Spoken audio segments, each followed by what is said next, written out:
ang mga kwento ng pag-ibig, kwento ng buhay at kwento ng pag-asa dito sa Barangay Love Stories. Love Stories.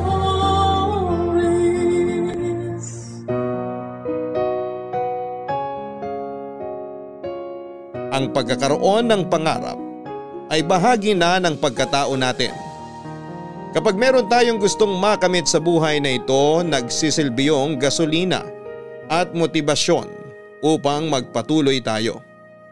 Hindi masama ang mga pangarap, pero yung paraan kung paano natin yon aabutin at tutuparin ang dapat nating pakaisipin upang hindi tayo nito dalhin sa kapahamakan at sa pagsisisi.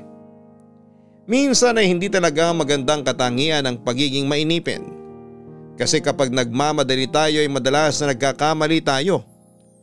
Yan ang eksaktong karanasan na gustong ibahagi ni Paulina sa sulat niya sa atin ngayong Sabado. Gusto mo na bang makarelate sa kanya? Tunghayan natin ang kanyang istorya sa mga kwento ng pag-ibig, buhay at pag-asa sa nangungunang Barangay Love Stories. Dear Papa Dudut, magandang araw po sa inyo at sa mga kabarangay natin na hindi kompleto ang tanghalian kung hindi nakakapakinig sa programa na Barangay Love Stories. Gusto ko lamang pong sabihin na isa ako sa mga libo-libo ninyong listener na nung una ay aminadong tahimik lang at kontentong nakikinig sa mga ome-air ninyong istorya. Pero hindi nagtagal ay nakita ko na lamang ang sarili kong aktibong nagbibigay ng payo at komento sa mga tampok ninyong kwento sa live at online para sa mga kabarangay natin na nangangailangan nito. Yun din po ang dahilan kung bakit ako nag-decide na sumulat sa inyong istasyon. Pero bago ko po umpisahan ang kwento ko ay gusto ko po munang sabihin na may pagkasensitibo ito at may ilang detalye akong babaguhin para na rin sa privacy ko at ng mga taong sangkot dito. Hiling ko lang na sana'y lawakan ng mga kabarangay natin ang kanilang pangunawa upang mapakinggan ng buo ang istorya ko. Tawagin niyo na lamang po ako sa pangalang Paulina. Taga Pasig, 30 years old, may 5 anak. At kinakasama na ang pangalan ay Dado. Isang kahig, isang tuka. Ganyan ko po ilalarawan ang pamumuhay namin simula noong nagsama kami sa isang bubong matapos niya akong mabuntis sa panganay namin, Papa Dudut. Tapos ay taon-taon na akong nanganganak, kaya naman mas lalo kaming nalugmok sa putikan at kahirapan. Mabait naman po si Dado, nagtatrabaho siya bilang truck driver sa isang planta sa Rizal. Pero napakababa po ng kanyang sinasahod. Pareho po kaming laki sa hirap, ulila na siya sa mga magulang at tanging ate na lamang niya ang bumubuhay sa kanilang magkakapatid noong araw. Elementary lamang po ang tinapos ni Dado samantalang ako ay nakatungtong naman sa high school. Tubong Danao sa Cebu po ang pamilya ko, Papa Dudut. Doon ako pinanganak at lumaki bago ako sumama sa tiyahin ko sa Maynila para sana mamasukan ng trabaho.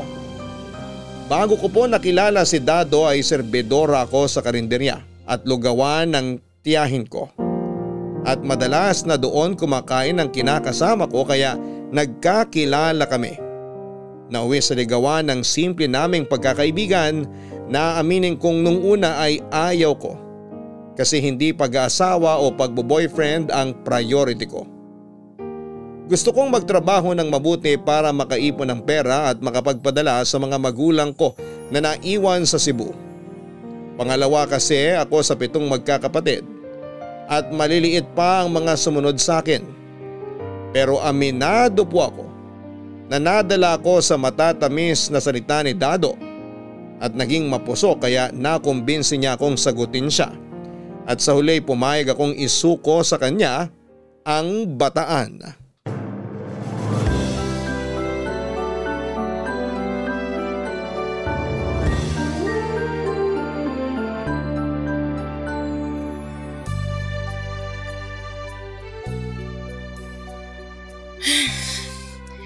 Itong 2,000 para sa upa, itong 500 sa tubig, tapos itong 800 sa utang sa tindahan.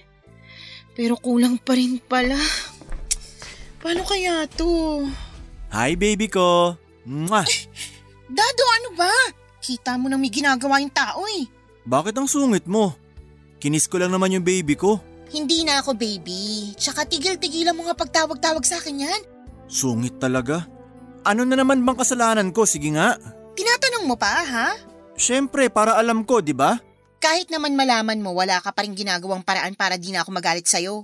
Ano na naman ba kasing problema mo sa akin? Kakabigay ko lang ng sweldo ko sa'yo galit ka pa rin? Sinong di magagalit? Kulang na naman tong binigay mo sa akin. Ni halos wala nang matira pambili natin ng bigas, panggatas at pang-diaper ng mga anak mo. Yung pangatlo mo, bibilan ko pa ng gamot kasi malambot ang dumi. Paano ko pa yun magagawa? Kakarampot lang tong binigay mo. Sa upa lang at sa tubig, said na tayo.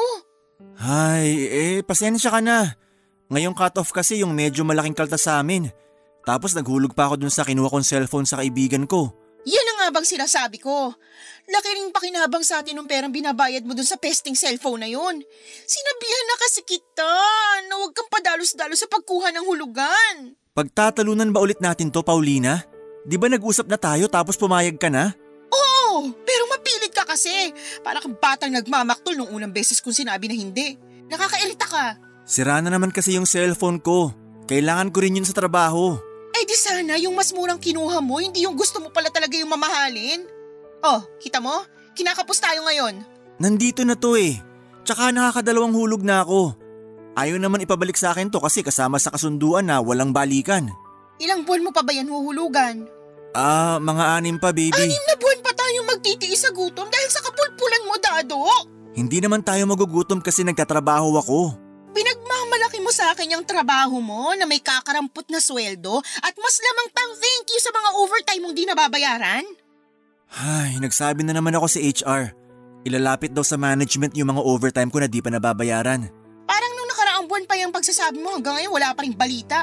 Makakaraos din tayo, baby. Huwag mo sabi ako baby. Paulina naman Ikaw kumausap doon sa may-ari ng tindahan na inuutangan natin. Sabihin mo kalahati lang mababayaran natin kasi wala pa tayong pera. Ayoko na lumapit doon dahil panay parinig sa akin na utangera raw ako at di marunong magbayad. Mas lalo namang ayokong kausapin yun. Napakasungit nun, mamaya masakal ko pa yun Ikaw ang masasakal ko kapag hindi mo ginawa. Sabi ko nga, pupuntahan ko na para kausapin. Dalian mo!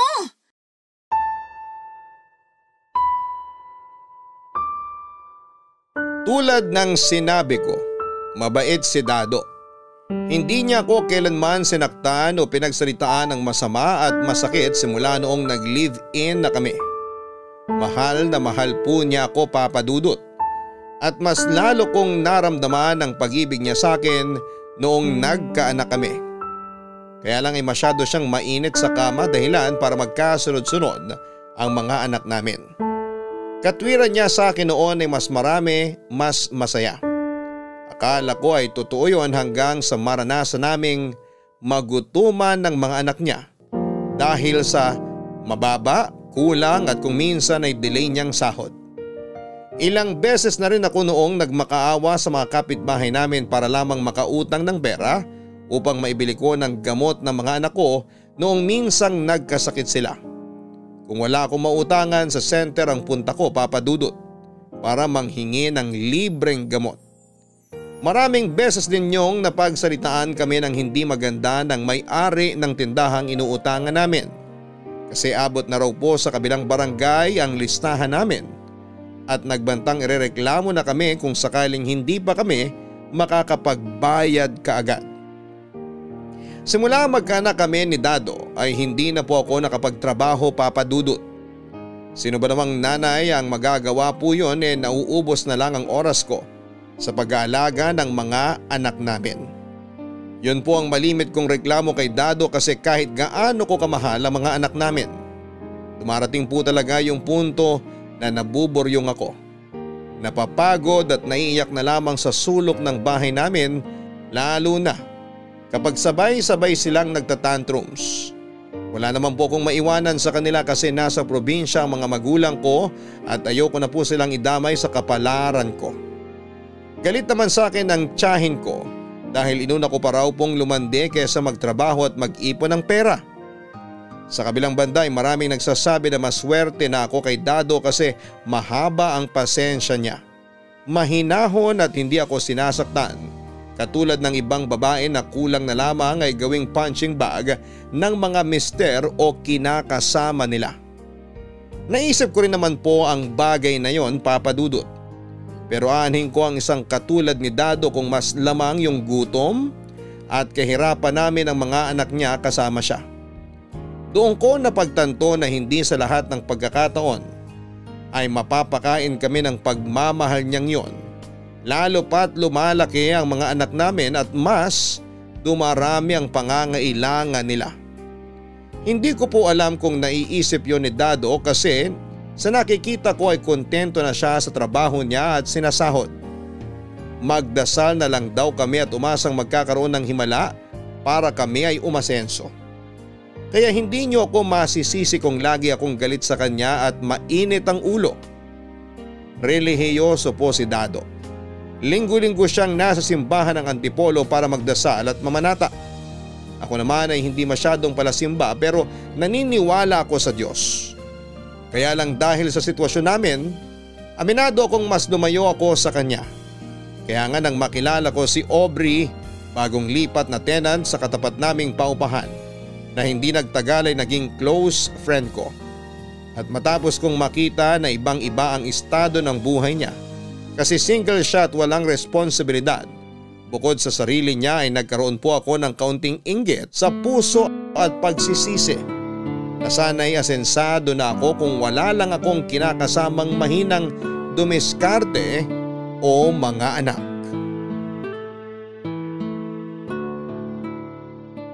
Sensya ka na, Aubrey. Makalat bahay namin ha.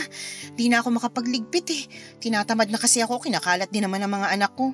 Naku, ayos lang yun. Ako nga na walang anak, makalat yung bahay. Pero naglilinis naman ako pag sinipag ako. Buti ka nga may choice kasi wala ka namang anak. Di katulad ko. Nakalima na agad kami ni Dado. Ilang taon ka na nga ulit? 25 pa lang ako. Bata pa. Oo nga, pero di naman ako makapagtrabaho kasi sino mag-aalaga sa mga anak ko? Wala naman ako maiiwanan. Sa bagay, mahirap nang magbili ng mga anak sa ibang tao, lalo sa panahon ngayon. Maraming abusado. Kunwari santa pero demonita pala. Marami akong napapanood na ganyan sa balita kaya nakakatakot. Oo, pero hindi naman yun ang pinoproblema ko kasi wala naman talaga kaming pera para kumuha na mag-aalaga sa mga anak namin ni Dado. Kapos na kapos kami. Daig pa namin yung mga manok na isang kaig, isang tuka. Pero masipag naman kinakasama mo, diba?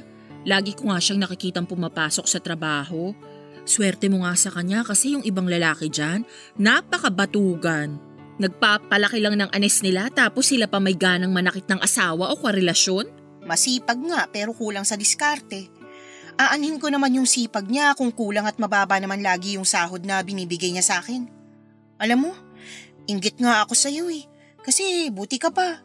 Nakukuha mo pang magpariband ng buhok. Tingnan mo buhok ko, sabog na, pangit pa. Hindi na madaan sa conditioner tapos bihira pang nasasayaran ng shampoo. Hindi naman halata, okay lang yan. Saka huwag kang mainggit sa akin. Kung gusto mo, ipapasok na lang kita sa racket ko. Para naman may pampariband ka ng buhok. May pampasalon ka pa. Saan? Doon sa pinapasukan mong call center? Ayoko, hindi ako masyado marunong mag-English. Baka interview pa lang, pumalpak na ako, nakakahiya. Di naman yun kung ayaw mo. Racket nga, diba? Bukod kasi doon, may iba pa akong trabaho. Talaga? Baka naman masama yan ha? Gaga, walang masama sa ginagawa ko, no? Saka alukin ba naman kita ng racket kung ipapahamak lang din kita?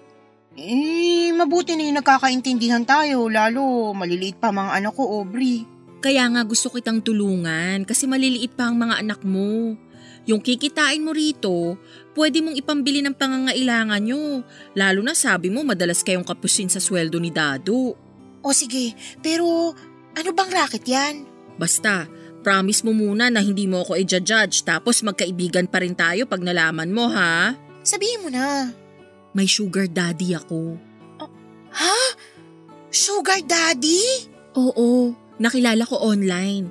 Tapos, binabayaran niya ako kapalit ng mga sinisend kong video ko sa kanya. Hindi ba yun masama? Hindi Saka, nasa tamang edad na ako at pumayag naman ako sa gusto niyang mangyari. Sabi niya sa akin, kung may kilala pa raw ako, baka gusto kong yayain. Madali lang naman ang gagawin, magpapadala ka lang ng sexy video mo. Hindi kailangan kitang muka. Tapos ayun na, instant money. Palagay mo kaya ko yan? Kayang-kaya mo yan. Nai-insecure ako sa katawan ko eh. Paano kung di naman ako ganun ka-sexy? Sexy ka? Gigil na gigil nga sa'yo si Dado eh. Ha? Paano mo naman nasabi? Kasi nakalima nga kayong anak. Malamang, ibig sabihin, mainit siya sa'yo sa kama. Oo nga. Pero mas mainit ulo ko sa kanya kasi hindi biro magluwal ng 5 anak tapos maghihirap lang din pala paglabas sa tiyan ko. Kaya nga tanggapin mo na yung inaalok ko para makatulong sa pangangailangan ninyo. Abot langit po ang kaba ko sa inalok sa aking pagkakakita ni Aubrey Papadudut. Wala po kasi talaga akong ideya na meron palang ganong klase ng trabaho. Yun bang sekreto sa madla kasi nakakahiya at hindi katanggap-tanggap sa lipunan. Pero naisip kong hindi naman yon masama dahil hindi ka naman nagnanakaw o nangaapak ng kapwa mo. Kumbaga ay nasa tibay na lang talaga ng sikmura at pananaw kung paano mo titingnang hindi nakakasuka o nakakahiya ang iyong ginagawa. Kaya kahit nung una ay nagdadalawang isip ako, sa huli kinonsidera ko na rin ang alok niya, Papadudut.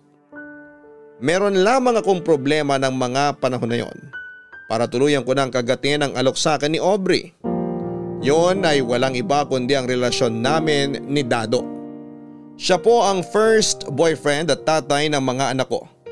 Ni minsan ay hindi ako tumingin sa ibang lalaki o naisip na magloko sa kanya dahil mahal ko siya. Kaya nga nagtatalo ang konsensya ko at ang realidad. Marami akong tanong sa isipan ko.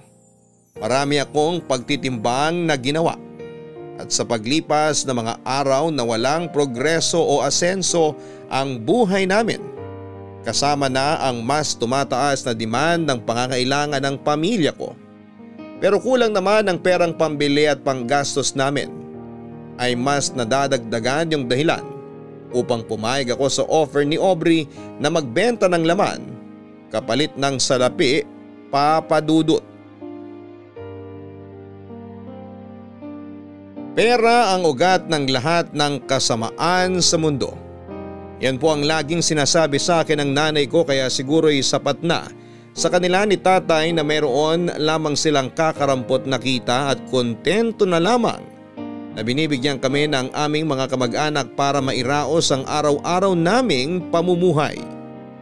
Kaya nga grade 6 pa lamang ay napilitan na akong magbenta ng kung ano-anong pagkain sa eskwelahan namin tulad ng mga sitserya na nabili ko mula sa ipon kong baon araw-araw. Tapos noong high school na ako ay namasukan ako bilang tindera sa isang burger machine dahil kalahating araw lamang ang klase namin noon, Papadudut. Sa kabila ng pagsisikap ko ay naging mailap na sa akin ang swerte. Hindi ako makaipon kasi malaking bagay ng sweldo ko ay binibigay ko sa mga magulang ko, lalo na mas madalas kaming kapos sa pambili ng pagkain. Nang mga panahong yon, nadiskubre naming may sakit sa puso ang bunso kong kapatid. Kaya mas nahirapan sa pagdadala ng buhay ang aming pamilya. Yun din ang dahilan kung bakit hindi na ako nagkolehiyo at pumayag sumama sa tiyahin ko paluwas ng Maynila. Natatandaan ko pa na yung unang beses na nakaapak ako sa Maynila dahil naiyak pa nga ako, Papadudut. Mahirap at masakit kasi sa akin na iwanan sa Cebu ang pamilya ko. Pero dala-dala ko sa puso ko yung pagnanasa at pag-asa na sa pagbabalik ko sa bayan namin, hindi na ako yung Paulina na mahirap at laging kinakapos sa pera. Opo, mataas ang ambisyon ko para sa sarili ko at sa aking pamilya. Pero lahat ng yon ay naisantabi ng magkaroon na ako ng mas malaking responsibilidad sa pamilyang binuo namin ni Dado. Biyaya po ang mga bata, yan ang tinanim ko sa isipan ko. Pero hindi ko na po maalala ang bagay na yon nung dumami na sila at nang mangarag kami ng kinakasama ko sa pagpapalaki sa kanila. Napakahirap po ng walang family planning, Papa Dudut. Ako po yung patunay na araw-araw kang malulosyang sa kakaalaga sa mga anak mo dahil sa matinding pagod. Kapag tulog nga sila, madalas na sinasabayan ko na lamang sila imbes na gumawa ako ng mga gawaing bahay dahil hindi ko na po talaga kaya. Tapos may mga pagkakataon na hindi pa ako natutulungan ni Dado. Ultimo paglalaban ng mga damit namin, kesyo pagod daw siya sa trabaho at ipapahinga na lamang daw niya ang day off niya. Gusto ko pong magtampo pero wala akong karapatan. Kaya nga nang maisip kong walang patutunguhan ang pagiging padre de pamilya ni Dado. Ako na po ang gumawa ng paraan para kahit papaano ay sumulong kami. At yon ay matapos kong pumayag sa alok na trabaho sa akin ni Aubrey, Papa Dudut.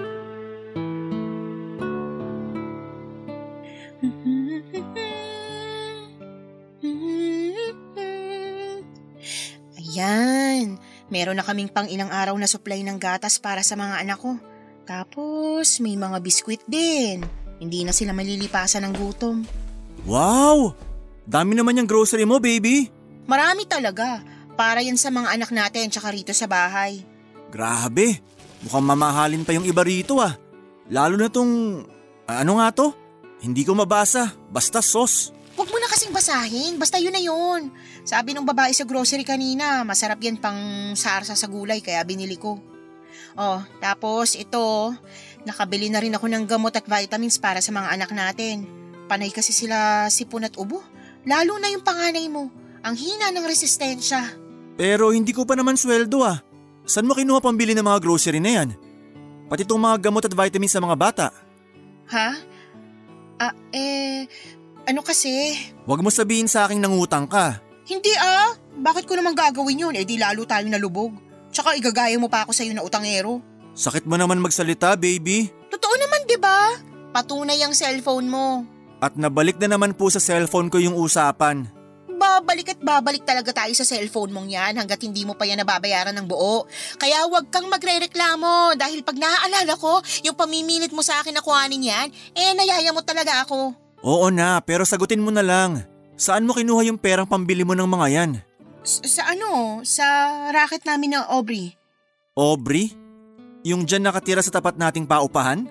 Oo, siya nga. Si Aubrey. Close pala kayo? Oo, bakit? Wala lang. Akala ko kasi hindi siya lumalabas ng lungga niya eh. Bihira ko lang kasi siya makita. At bakit gusto mo siyang makita, ha? Wala namang dahilan, baby. Panggabi sa call center si Aubrey kaya malamang tulog siya pag-araw. Okay, pero ano yung sinasabi mong racket niya? Ano? Nag-online selling siya ng mga damit tsaka bag. Binibili niya dun sa Divisoria at Taytay tapos pinapatungan niya na lang para may kita siya. Sinabihan niya ako na i-share ko raw yung live niya sa group page sa Facebook para mas maraming makakita at bumili. Tapos, kukomisyonan niya ako. Kaya ako may pera ngayon pambili ng grocery natin. Malaki ba komisyon mo? Sakto lang, pero kapag maraming bumili sa kanya, oo, malaki. Hindi ba siya lugi? Bakit ba ang dami mong tanong? Wala naman, gusto ko lang malaman. Kung nagsasayang ka na doon para may panghapunan tayo, no? Kesa kung ano-ano bang pinag-uusisa mo, masyado ka. Sungit mo talaga sa akin, baby. Huwag mo sabi ako matawag-tawag na baby. Magsayang ka na doon. Oo na, ito na oh. Magsasaing na po, kamahalan.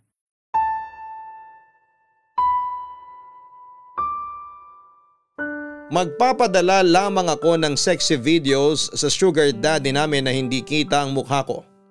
Tapos ay babayaran niya ako ng pera at para sa akin ay hindi na ako lugi kasi yun lang naman ang gagawin. 5,000 po ang unang sweldo ko na ibinigay sa akin ni Aubrey.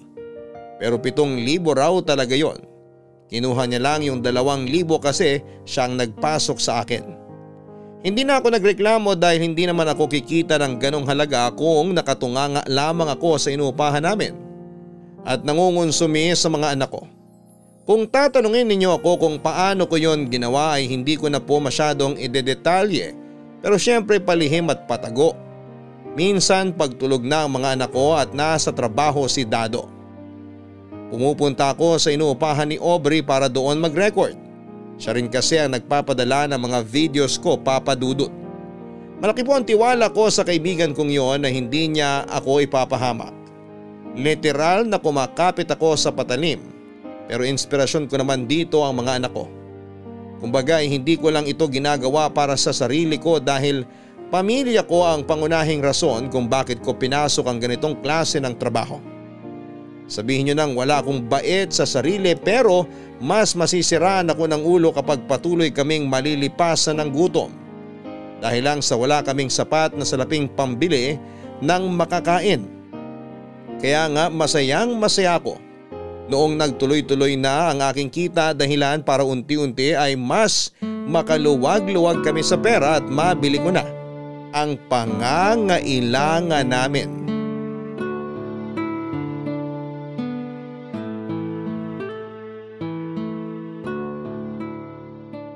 Ano? Gusto niyang makita mukha ko? Bakit daw? Siguro na-curious siya. Galing mo kasing gumiling dun sa huling video na pinadala natin. Ayoko. Hindi ko kaya yun, Aubrey. Anong hindi mo kaya? Magpapakita ka lang ng mukha mo, luka-luka. Yakang-yaka mo yun. Paano pag napahamak ako? Paano pag kumalat yung video tapos… Gaga, tigilan mo nga yan. Hindi yun kakalat. Saka hindi ka mapapahamak. Wala ka namang ibang gagawin, kikembot ka lang. Hahawakan mo sarili mo tapos ayun na. Gusto lang talaga niyang makita mukha mo. Magbabayad siya ng mas malaki, kaya huwag ka na mag-overthink. Gaano kalaki? Depende. Baka doblehin niya kasi maganda ka naman, girl. Totoo ba yan? Oo, girl. Tignan mo nga yung itsura mo.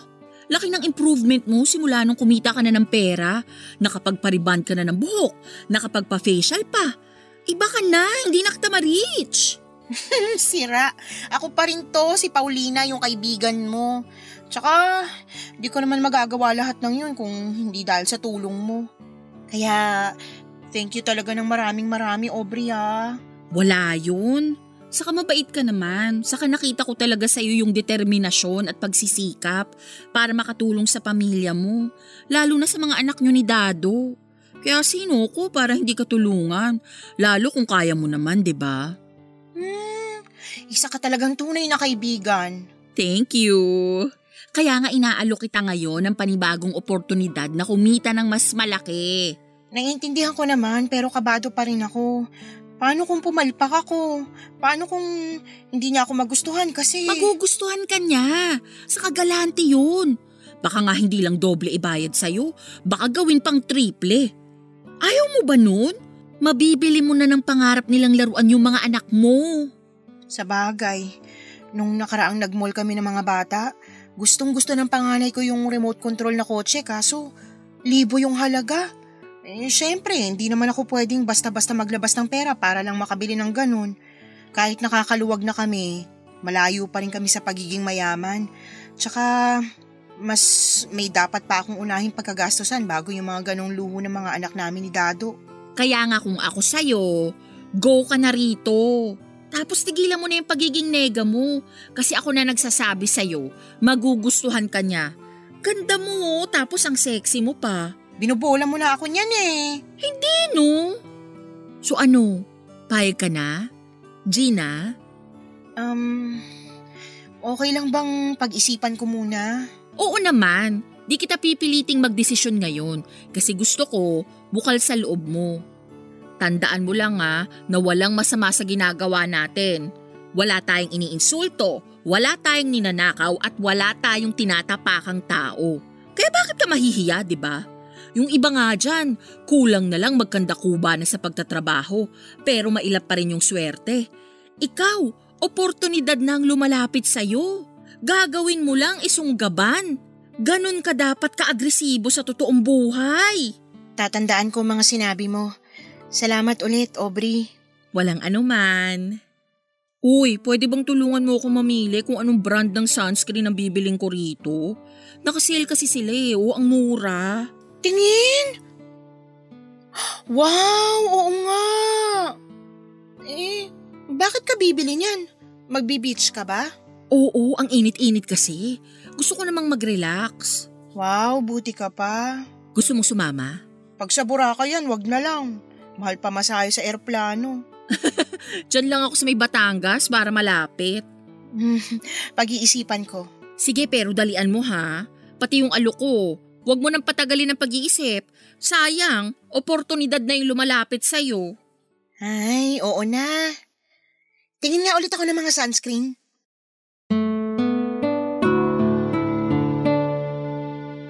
Ang tao ay walang kakontentuhan hanggat meron siyang ambisyon sa buhay. Totoo po yun, Papa Dudut. Nang wala na akong masyadong kinokonsidera para mapapayag ni Aubrey sa gusto ng sugar daddy namin, hindi ko na inisip ang komplikasyon na kaakibat noon dahil mas matimbang sa akin ang dagdag na bayad sakaling magpakita na ako ng mukha sa mga videos ko. Saka ginagawa rin yun ni Aubrey at ayos lang naman siya. Kumbagay wala namang nangyayaring masama sa kanya kaya naisip kong wag na akong masyadong mag-alala. Tulad nga ng pangako sa akin ay nadagdagan ng perang kinikita ko noong magpakita na ako ng mukha sa sugar daddy namin, Papa Dudut. Pero dahil sa nangyari ay mas naging maingat akong matuklasan ni Dado ang pinaggagawa ko. Alam ko magagalit siya sa akin ng husto at mandidiri at baka hiwalayan niya ako. Kahit papaano ay ayoko masira ang pamilya namin at mahiwalay sa akin ang mga anak ko. Kaya nga kahit doble-doble yung kaba ko sa trabahong pinasok ko, tripling pag-iingat din ang ginawa ko, Papa Dudut. Nandyan yung namili na ako ng mga ukay-ukay na damit at mga bags na kunwari binibenta namin ni Aubrey online. At sa tapat ng inuupahan niya para lamang hindi isipin ni Dado na nagsisinungaling ako sa kanya tungkol sa source of income ko. Doon ko po napatunayan na napaka-uto-uto ng kinakasama ko kasi madali ko siyang napaniwala. Kaya nagtuloy-tuloy po ang gawain kong yun hanggang sa muli na namang mag-request ang sugar daddy namin, pero nung time na yon ay nagdalawang isip na ako. Gusto niya kasing magpadala ako ng video na may kasamang lalaki habang may nangyayari sa amin, Papa Dudut. Hindi ko po kayang sikmurain yung isipin na may ibang lalaki ang kakama sa akin bukod kay Dado, Papa Dudut. Kaya nga pagkatapos sabihin ni Aubrey sa akin ang gustong mangyari ng sugar daddy namin, kinilabutan po talaga ako ng husto. Pero kasabay noon ay ang pagbabanta niya na i-dispatch ako sa pamamagitan ng hindi pagkuha sa akin bilang alaga niya at pagbabayad sa mga videos na pinapadala ko. Mas natakot po ako na mawala ang pinagkakakitaan ko lalo na nag-uumpisa pa lamang akong mag-ipon ng pera na lingid sa kaalaman ng kinakasama ko. Nag-open kasi ako ng bank account at doon ay pinapasok ang perang kita ko para ipunin, Papa Dudut. Bukod doon, masaya rin ako dahil nakakapagpadala na ako sa pamilya ko sa Cebu at natutulungan na rin sila sa pang-araw-araw nilang pangangailangan. Kaya nga kahit nakakatakot noong una, ay hindi ko malulong yung realidad na kailangan kong gawin ang bagay na pinapagawa sa akin ay pumayag na rin ako. Kasama ko si Aubrey noong unang beses naming inirecord ang video ko na kahalikan ko ang isang lalaki. Tapos ay doon na nga po may nangyari sa amin. Pagkatapos noon ay naligo kaagad ako at nagkuskus ng katawan kasi pakiramdam ko ay napakarumi kong babae. Tumagal din po ako ng 1 oras sa paliligo na hindi ko naman malimit gawin. Masigurado ko lamang na nawala na sa katawan ko ang laway at amoy ng lalaking pinayagan kong galawin ako alang-alang sa mas malaking pera. Pero lahat ng hiya at pandidiri ko sa aking sarili ay nawala noong matanggap ko na ang tripling halaga ng bayad sa akin kapalit ng naturang video, Papa Dudut. Sa huli nasanay na lamang ako at mas naging confident sa performance ko. Masaya ako kasi natutuwa sa akin ang sugar daddy namin kaya dinadagdagan niya ang binabayad niya sa akin. Kaya lang kaakibat noon ay tumabang naman ang relasyon at pakikisama ko kay Dado. Sa totoo lang ay hindi na kami talaga maayos at malayo na rin ang loob ko sa kanya na nag-ugat sa mga pag-aaway namin sa pera. Pero mas lumala yung pagiging mailap ko sa kinakasama ko nang makaranas na ako ng ibang lalaki sa kama. Hindi na ako masyadong ginaganahan kay Dado kahit na sabihin nating masarap at magaling siyang mangromansa. Mas nadadaig kasi ako ng pagod at mas gusto ko na lamang ipahinga ang katawan ko kaysa pumayag na may mangyari sa amin. Isa pa, ayaw ko na pong mabuntis niya ako. Ayaw din naman niya kasing gumamit ng proteksyon kaya naaasar ako sa pagmumukha niya, Papa Dudut.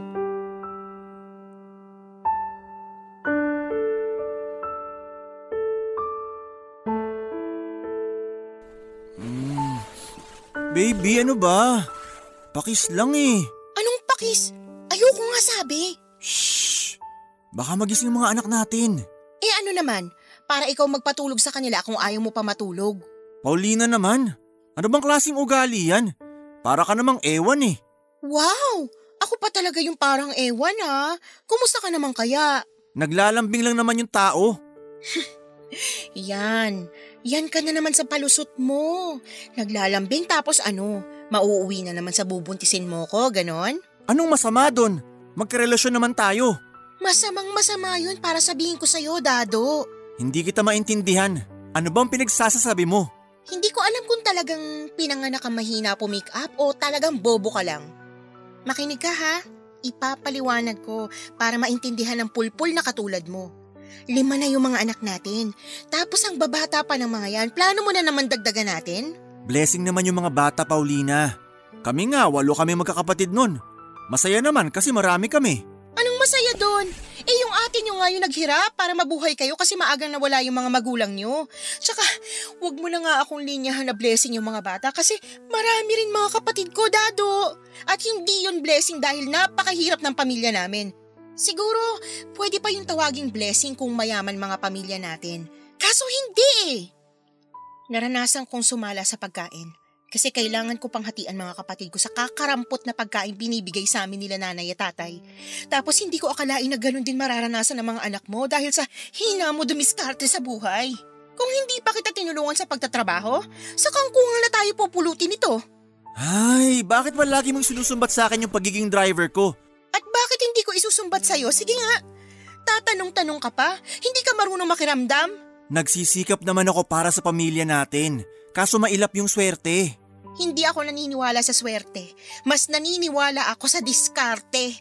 Aanhin mo yung pagsisikap mo kung hanggang pagsisikap ka na lang. Ni walang aksyon, ni walang gawa, puro ka lang salita. Tsaka, hindi mo ako masisisi kung nagkakaganto ko sa'yo. Mukha kasing wala kang pangarap eh. Para sa kaalaman mo, marami akong pangarap.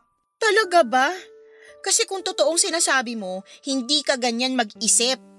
Blessing daw ang mga bata kasi sila nga 8 magkakapatid. Sana kasi dun palang na-realize mo na hindi madaling magpalaki ng mga anak tapos wala ka pang sapat na kakayahan para mabigay yung mga pangangailangan nila. Kung sanay kang gumapang sa putikan para lang masabing na iraraos mo araw-araw ang pamilya mo, pues ibahin mo ko. Pagod na ako maging mahirap. Sawang-sawa na ako sa buhay nating isang kahig, isang tukadado. Kaya sana maisip mo yan. Dami mo namang sinabi. Parang gusto ko lang naman humalik sa'yo ah. Yun lang, di mo pa mapagbigyan. Masyado kang madamot. Madamot na akong madamot. Tsaka kung gusto mong humalik, yung dingding natin halikan mo. Oo na. Hahalikan ko na lang yung dingding. Buti pa yun, di nagrereklamo at hindi nanunumbat. Dahil sa nangyari, nanlamig sa akin si Dado at nung una ay wala naman akong pakialam doon kasi naisip ko na baka napagtantunan niya ang mga sinabi ko. Na pwedeng pag-isipan niya ang tungkol sa sitwasyon namin gayong hindi naman bumabata ang aming mga anak. At hindi rin talaga afford na magdagdag pa kami ng isang bibig na pakakainin dahil nga nagmamahal na ang mga bilihin sa merkado. Bukod doon ay paano niya pag-aaralin ang mga anak namin kung meron pa kaming binibilhan ng gatas at diaper. Lahat ng yon ay gusto kong isuksok sa kokote ni Dado. Kaya napagsalitaan ko na lamang siya ng masasakit sa huli naming pagtatalo. Kaso yun na rin ang umpisa ng pagkakaroon ng lamat ng aming relasyon. Bukod sa hindi ako pisikal na sinaktan ni Dado, hindi rin po siya ng bababae. Kasi mahal niya raw ako at ang mga anak namin, kaya bakit siya gagawa ng bagay na sisira sa aming pamilya? Hinahangaan ko po siya ng husto sa aspetong yon dahil bibihira na papadudot ang mga lalaking pinapanindigan ng kanilang pamilya at kusang umiiwas sa tukso. Kaya nga nung ako na ang nanlamig at nanloko, para po akong binuhusan ng malamig na tubig sa mga kabulastugang ginawa ko. Doon na ako kinain ng matinding hiya sa sarili, sa mga anak at sa kinakasama ko, Papa Dudut. Hindi ko na po magawang titigan si Dado dahil sa labis na pagkakonsensya ko sa ginagawa ko sa kanya kapag nakatalikod siya. Iniiputan ko siya sa ulo dahil lamang sa pagiging ambisyosa ko. Natatakot po akong makarma, kaya nga bago pa tuluyang masira ang pamilya namin ay ako na po ang kusang kumabig, Papa Dudut. Kinausap ko si Aubrey para magsabing ayoko na gusto ko nang itigil ang ginagawa namin, Papa Dudut. Gaga ka ba? Gaga na akong gaga pero sigurado na ako, Aubrey. Ayoko na. Gusto ko nang tigilan tong ginagawa natin. Ikaw lang yung titigil. Huwag mo akong idamay dyan. O sige, ako lang pala. Pero nakakainis ka pa rin. Kasi kung kailan ayos na, kung kailan malaki na ang kita mo rito, saka mo pa talaga naisip yan? Hindi ka ba nakikinig sa akin? Nakukonsensya na ako sa ginagawa kong to kay Dado. At kailan mo pa naramdaman yan, Aber? Basta. Imposible naman na nagising ka na lang isang umaga tapos nakonsensya ka na bigla. Hoy, para sabihin ko sa'yo, hindi ka na malinis na babae. Walang magbabago kahit itigil mo pa yung ginagawa mo kasi nagawa mo na. Nagkasala ka na kay Dado kasi may nangyari na sa inyo ng ibang lalaki. Kaya nga gusto ko nang tumigil. Oo, hindi na ako malinis dito. Alam ko naman yun. Wala na akong planong linisin pangalan ko pero ayoko nang dagdagan yung mga kasalanan ko kay Dado. Sana naman maintindihan mo, Aubrey. Pinipilit ko pero hindi ko pa rin talaga gets. Bakit ba kasi? May nangyari ba sa inyo ni Dado? Nanlalamig na siya sa akin. Nagsimula yun nung ilang beses ko rin siyang tinanggihan sa kama. Natatakot ako na baka mambabae siya kapag nagpatuloy pa yung ganito. Kasalanan mo naman pala bakit ganun si Dado sa'yo eh. Bakit kasi hindi mo pa siya pinagbigyan? Huwag mong sabihin na mas nasarapan ka na sa ibang lalaki na kumama sa'yo kaysa sa karelasyon mo. Hindi naman sa ganun, pero... Ganun na rin yun. May pahindi-hindi ka pa. Lokohin mo lelang mo, Paulina. Kaya nga ayoko na. Please, Aubrey. Sana maintindihan mo. Huwag mo nga akong madaliing intindihin yung baluktot mong katwiran kasi naiinis ako sa'yo. Bakit ba kasi? Ayaw mo nun? Masusolo mo na yung sugar daddy mo. Pag wala na ako, mas malaki kikitain mo. Palagay mo sa akin. May iba akong trabaho, Paulina. Hindi ako katulad mo na ginawang main source ng income yung dapat racket lang. Naalala ko dati game na game ka sa ginagawa natin tapos ngayon? Ay, ewan ko sa'yo. Masyado mong pinapairal yung emosyon mo. Ayoko lang tuluyang masira pamilya namin. Mahal ko si Dado. Mahal ko ang mga anak namin. Palibasa, hindi mo alam yun kasi wala ka namang asawa at mga anak. Ah, ganon. Paano kung sabihin ko sa'yo na hindi ko kailangan ng asawa o mga anak para maging masaya? Kasi akala mo lang masaya magkaroon yan pero mas nakaka-depress pa yan sa pag-iisa. Kaya wala kang karapatang ipamukha sa akin na walang nagmamahal sa akin porque hindi ako katulad mo, no? Saka mahiya ka nga sa balat mo, Paulina. Sino sa atin yung losyang, pangit at hindi na naaayusan kasi panay alaga sa mga anak niya? Ako ba? Ikaw di ba? Inggit ka pa nga sa akin noon kasi bagong rebond yung buhok ko. Tapos sa'yo, gula-gulanit. Huwag ka naman magsalita ng ganyan. Nasasaktan ako sa mga sinasabi mo eh. Arte mo para yun lang? Nagsasabi naman ako ng totoo, di ba? Alam mo kung ayaw mo na, di wag mo. Basta wag na wag kang lalapit sa akin para bigyan ka ulit ng racket kasi hindi na talaga kita papansinin. Ayoko sa lahat yung maarte at nagmamalinis na katulad mo. Che!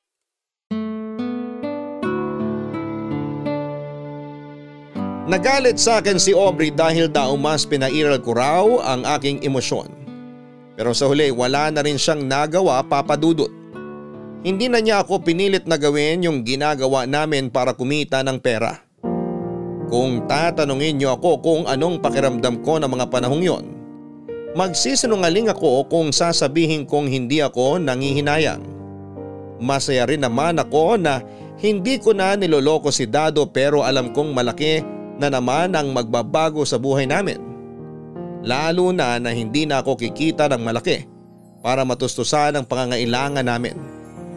Kaya lang tinatagan ko ang loob ko na mapapaunlad ko yung kaunti kong ipon sa loob ng 3 buwan kong pagbebenta ng laman. Kaso'y hindi mo talaga masasabi kung kailan ka sisingilin ng karma, Papa Dudut. Akala ko kapag tinigil ko na yung ginawa ko sa kinakasama ko ay hindi na ako babalikan ng kapalaran. Na kung kailan desidido na akong ayusin ang pamilya at relasyon namin ni Dado, doon ko na pala sisimulang pagbayaran ng mga kasalanan ko sa kanya. Nagtuloy-tuloy po ang panlalamig sa akin ni Dado at lahat ng pag-iwas na ginawa ko sa kanya noon, lalo na sa kama ay pinaranas niya sa akin. Bukod doon, ang dati kong hindi mabisyong mister ay panay na ang paglalasing.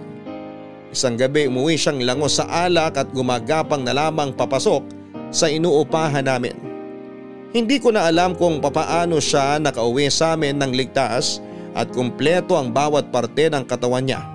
Inakay ko siya papasok at nung maiupo ko na siya sa aming kawayang bangko para mas maasikaso. Nakita ko sa liig niya ang hindi lang isa kundi maraming pula-pula sa balat niya na mula sa leeg papunta sa kanyang dibdib.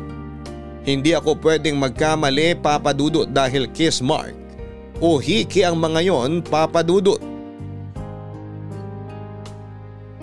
Doon ko nakumpirmang may babae si Dado at kahit na gustong gusto ko siyang saktan, sampalin, kalmutin at suntukin ng gabing yon, ay nagpigil ako ng aking sarili. Nasikaso ko pa rin siya hanggang maayos siyang nakatulog bago ko umiyak sa banyo namin, Papa Dudut. Sobra po talaga akong nasaktan kasi ni sa hinagap ay hindi ko akalain na magagawa sa akin yon ng kinakasama ko. Hindi lang ako makapagreklamo dahil alam ko sa sarili kong hindi rin naman ako naging tapat sa kanya sa pagsasama namin, pero hindi ba pwedeng magbago ang isang tao? Saka mahal ko po si Dado. Hindi ko masikmura na meron siyang ibang babaeng kinakama bukod sa akin dahil ako ang live-in partner niya. Kaya nga kahit ayaw ko ay nakaramdam ako ng matinding panibugho sa kung sino man ang babaeng kinakalokohan ni Dado. Ayoko pong mawala sa akin ang tatay ng mga anak ko kaya sinabi ko sa sarili ko na gagawin ko ang lahat. Mahuli ko lamang at mailagay sa dapat niyang lugar yung kalantarin ni Dado. Kaya lang ay naramdaman po ni Dado na pinaghihinalaan ko siya. Kaya mas naging matinik siya sa pagtatago sa akin kung sino ang kabit niya. Naging mailap siya lalo na sa pagpapahiram ng personal niyang gamit tulad ng cellphone. Pero naniniwala ako na pag desidido kang malaman ang totoo ay hindi yon maitatago sa iyo ng mundo.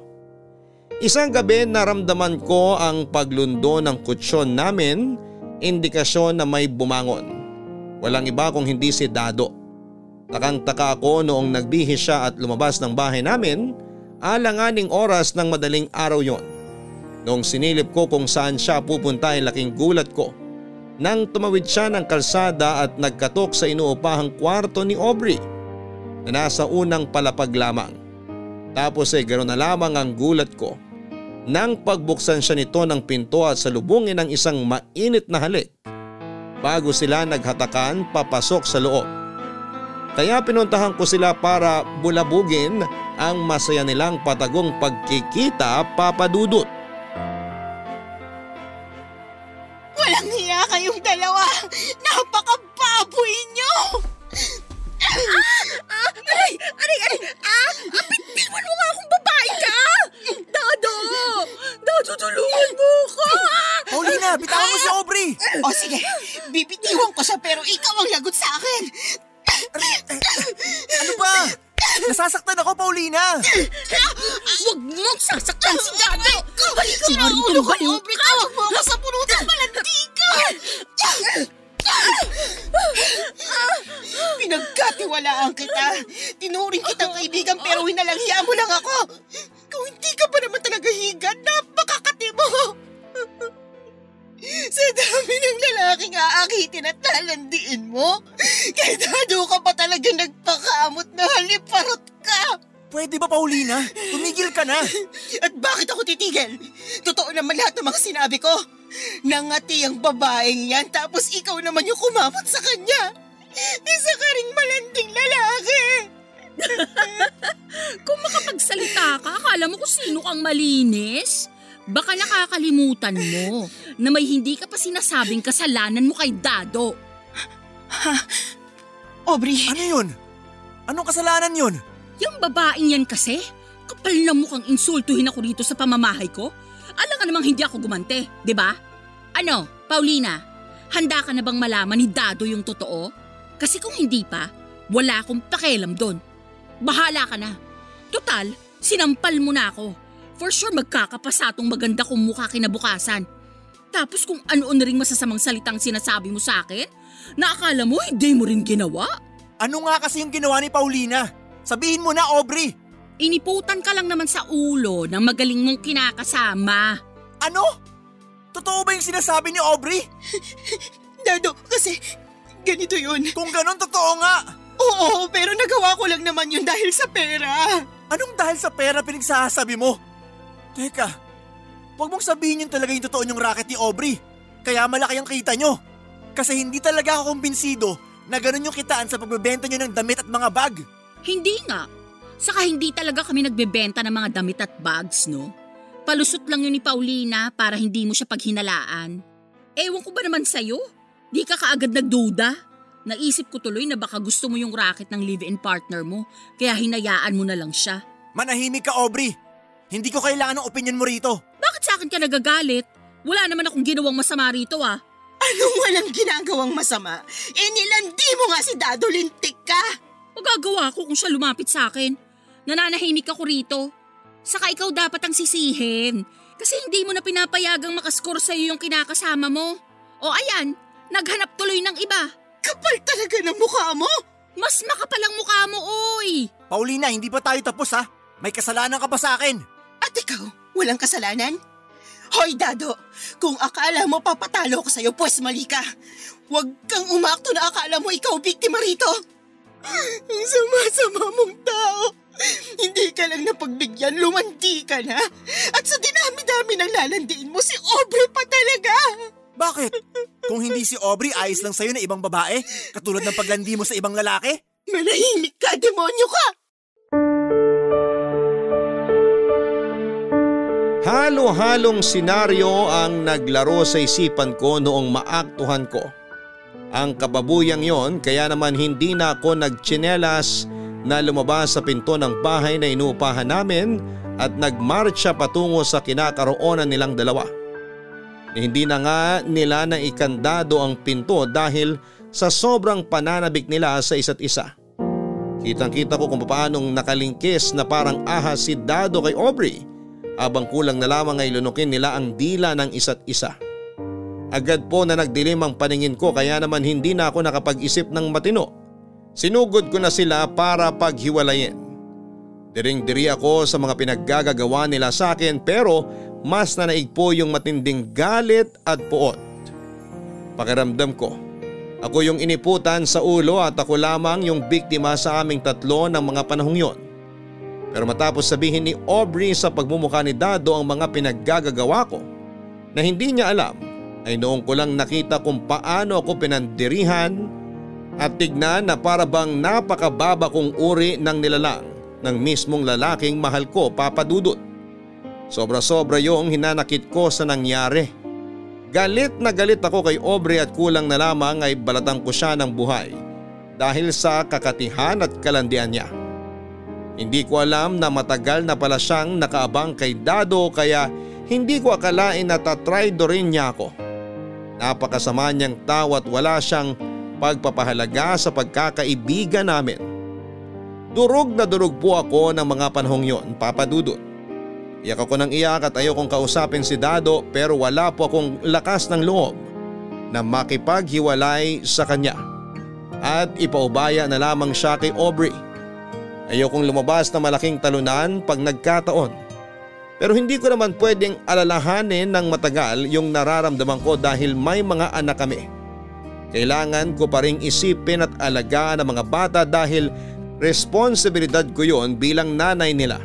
Kaya hinayaan ko na lamang si Dado sa pakikiapid niya kay Aubrey dahil napagod na akong magalit sa kanila, Papa Dudut. Opo, sa huli ay sumuko rin ako at tinanggap na yun na ang karma ko. Mas masakit lang kasi araw-araw pinamumukha sa akin ni Dado ang mga kasalanan ko sa pamamagitan ng lantaran niyang pakikipag-ugnayan kay Aubrey. May punto na tinawag ko ang pansin niya.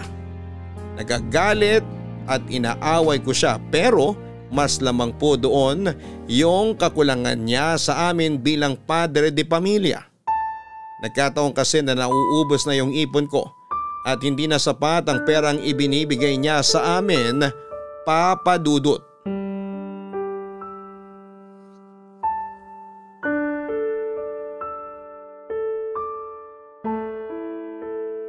Sensya ka na kung yan lang sinuweldo ko ha. Gastos ko kasi nitong nakaraan. Pagkasyahin mo na lang muna para sa mga gastusin ng mga bata. Ano pa nga bang magagawa ko? Nandito na to, wala naman akong choice. Oh, wag ka naman umbat dyan. Ginagawa ko naman lahat para sa pamilya natin eh. Pwede ba? Huwag ka nang luminya ng ganyan. Alam natin na nag-aabot ka rin kay Aubrey na yon. Kaya hindi mo ako maloloko, Dado. Diba?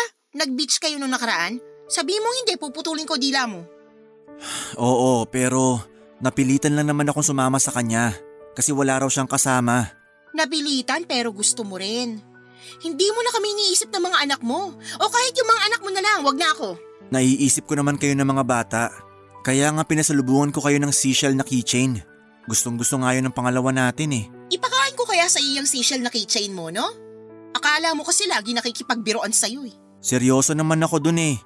Ikaw lang tong laging galit. Ano ba kasing plano mo ha? Kung ayaw mo naman maghiwalay tayo, bakit di mo maiwan-iwan si Aubrey? Ano bang meron sa ahas na yun na wala sa akin? Sige, sabihin mo. Mahal ko na rin si Aubrey, Paulina. Sabi niya mahal din niya ako kaya nahihirapan akong pakawalan siya. Siya yung nandyan noong mga panahong nagkukulang ka sa akin. Kung iiwan ko siya, parang wala naman akong utang na loob nun. Pero mahal din naman kita, kaya ayaw ko sana maghiwalay tayo. Pero may mga anak tayo. Dapat mas mahal mo sila kaysa sa amin ni Aubrey. Wag mo naman akong papiliin hindi ko kasi kaya. Para kang di lalaki? Ano na lang iisipin at sasabihin ng mga anak natin pag lumaki sila na dalawa kaming mahal mo, ganun? Pwede naman natin ipaliwanag sa kanila yung tungkol sa bagay na yon. Tsaka pwede ba, wag mo na munang alalahanin yon kasi maliliit pa naman mga anak natin. Anong wag alalahanin? Ayos ka rin talaga no? Nakatikim ka lang ng ibang putahe na gustuhan mo na. Ikaw din naman, di ba? Pero inisip ko kayo ng pamilya natin kasi mahal ko kayo.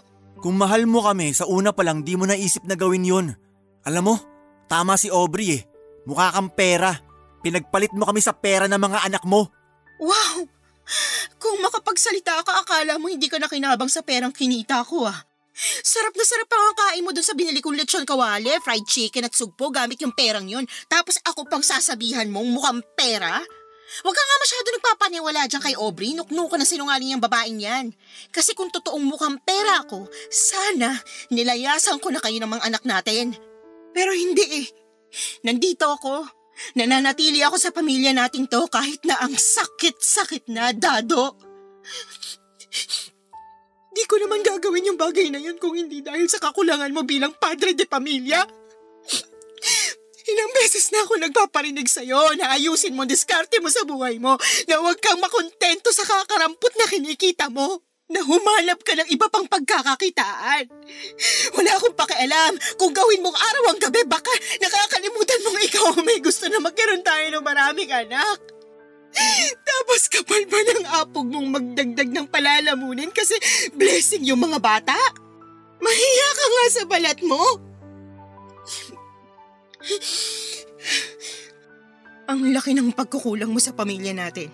Kaya nung gumawa ako ng paraan para mapunan yon, ganitong klase lang ng pang-iinsulto isusukli mo sa akin? May kalalagyan ka talaga sa impyerno. Dun! Sa tabi ng trono ni Satanas. Tungkol sa bagay na yan yung gusto ko sanang pag-usapan natin, Paulina.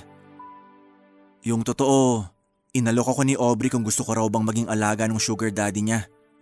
Babayaran daw ako. Tapos may naisip si Aubrey para kumita tayo ng malaki. Gusto niya magpadala tayo ng video habang may nangyayari sa ating tatlo. Ano ka mo? Nasisiraan ka na ba ng ulo? Sira na kung sira yung ulo pero desperado na ako. Mahal ko naman kayong dalawa, kaya bakit pa ako maghahanap ng ibang babae? Pumayag ka na baby, para rin naman to sa mga anak natin eh. Pag nakaipon tayo, pwede na nating tigilan ginagawa natin. Ganun lang kasimple.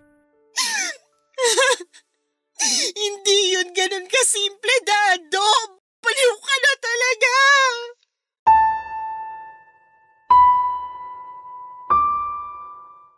Papa Dudut, kinilabutan po talaga ako sa gustong mangyari ni Dado. Inisip kong mabuti kung paano niya naaatim na ikonsidera ang bagay na yon at ialok sa akin na parang normal na bagay. Alam ko naman po na hindi tama yung ginawa ko at natuto na ako sa mga pagkakamali ko. Gusto ko na ngang magbagong buhay, hindi ba? Pero bakit ganito naman ang nangyayari sa aking karma? Sobra-sobra. Hindi ko na po kaya, kumbaga durog na ako at ang sakit-sakit na. Baka isang araw ay mamanhid na lamang ang buong pagkatao ko at wala na akong maramdaman. Sa kasalukuyan ay hindi pa rin kami hiwalay ni Dado at hindi ko kasi alam kung saan kami pupunta sakaling umalis kami ng mga anak ko sa poder niya. Tiniis ko na lamang po yung sitwasyon habang patuloy pa rin akong hinihimok ng kinakasama ko na gawin namin yung bagay na minsang pinagsisihan ko at hiniling na sana'y hindi ko na lamang ginawa. Pero sa huli ay kusa na rin po akong pumayag, Papa Dudut. Alam ko na marami sa mga kabarangay natin ang magsasabi ng masasakit sa akin. Pero wala po akong pakialam. Wala namang pinanganak na perpekto at lahat tayo naghahangad lang ng mabuti at magaan na buhay para sa mga anak natin. Yun po ang mga pangarap namin ni Dado na unti-unti naming sinasakatuparan. Maraming salamat, Papa Dudut, sakaling mapili po ninyong i-area ang istorya ng buhay ko. God bless po sa inyong istasyon at sana ay dumami pang mga nakikinig ng Barangay Love Stories. Ang inyong forever kapuso at kabarangay, Paulina. Hindi masama ang pagkakaroon ng pangarap, lalo na kung inspirasyon natin sa pagtupad nito ang mga mahal natin sa buhay.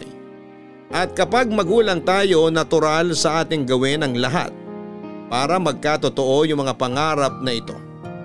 Pero lagi nating tandaan na bawat aksyon at desisyon natin sa mga gagawin natin ay may kapalit na komplikasyon. Maaring hindi pa natin yon nakikita sa ngayon, subalit siguradong meron tayong maaapektuhan. Mga kapuso, kabarangay, biyaya ang pagkakaroon ng anak lalo na kung may kakayahan tayong alagaan sila, palakihin ng mabuti at may pag-ibig at ibigay ang kanilang pangangailangan. Kaya nga bago tayo magdala ng sanggol sa mundong ito ay pakiisipin natin ng maraming beses kung may kakayahan na nga ba tayong buhayin sila. Hindi kayang sustentuhan ang pagmamahal natin sa kanila ang mga gutom nilang sikmura. Ngunit pwede natin gamitin ang mga damdaming yon upang pagsikapang mabigyan sila ng mas maayos na buhay na nararapat nilang tamuhin. Hanggang sa muli mga kapuso, ako po ang inyong si Papa Dudut sa mga kwento ng pag-ibig, buhay at pag-asa sa Barangay Love Stories number 1. Sabay-sabay nating pakinggan ang iyong kwento ng pag-ibig, buhay at pag-asa. Ipadala lang sa barangaylovestories@yahoo.com. Nagustuhan ng iyong napakinggan? Ituloy yan via live stream sa www.gmanetwork.com/radio.